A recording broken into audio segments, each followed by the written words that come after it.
Umar radiallahu anhu says, when Abu Bakr became Khalifa, this is extremely beautiful by the way. I want you to actually put yourself in Medina right now. You live there, Abu Bakr is the Khalifa. He leads the Salah, he leads the prayer. He said every day after Fajr, Abu Bakr radiallahu anhu would go in an opposite direction of his house and he would go deep into the desert. I was very curious, right? What does he do out there? So Umar radiallahu anhu said, I'd watch him every single day. Go to Salat al-Fajr and then Abu Bakr does not return home. He just walks far away into the desert. So he said, every day I'd wonder, ila ayna yakhruj? Where does he go? Where does he go? Where does he go? He said, one day I said to myself, la atba'anna. That's it. I'm going to go follow him and find out what he's doing.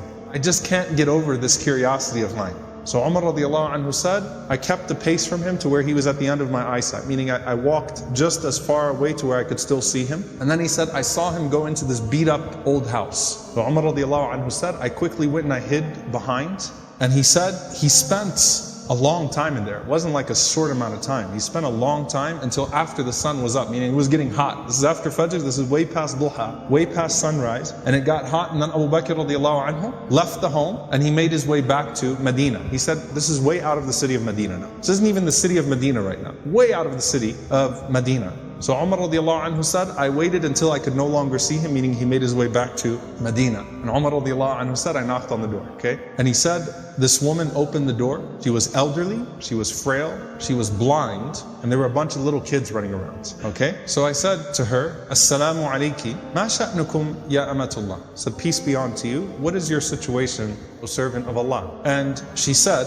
that I am a blind woman, and I have no one to take care of me, and I also have these orphans with me. You know, and the implication, Allahu Alam, her kids died, left behind, these are her grandchildren, or these were orphans. Somehow, it's her, and it's some orphan children. And she says, I have no one to take care of me, and these orphans. Umar radiallahu anhu said, who is that visitor that comes to you every single day? The answer, she says, I don't know who he is. La yuthkar li ismuhu abada. He never once shared his name with me. He never bothered to tell me his name. Umar radiallahu anhu said, well, what does he do? قالت جزاه الله خير. She said, may Allah reward him. Every morning he comes. Listen, by the way, she details it. She says, he cleans my home. He washes our clothes. He grinds our wheat. He bakes our bread. He cooks our breakfast. And then he leaves.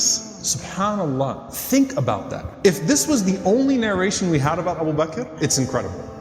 Seriously, the leader, the head of the ummah, the Khalifa, the most important man in the ummah right now, with his station, with his status, and he goes out every morning to this house and he doesn't even tell the woman what his name is. He's just consider me a secret fa'il khair, right? Just some good doer. Washes the clothes, cleans the house, grinds the wheat, bakes the bread, cooks the breakfast, and then makes his way back to govern the ummah. That is absolutely incredible.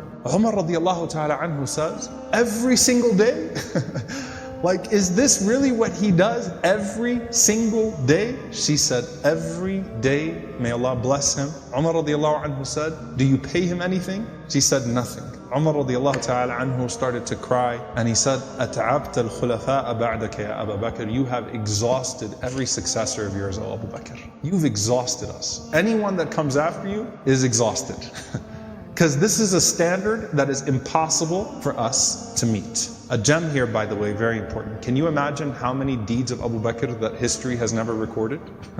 You know, the books of the fada'il, the virtues of Abu Bakr, the things that he used to do. Can you imagine how many of those secrets he actually managed to hide? And why did he not think of himself too good to still do that thing?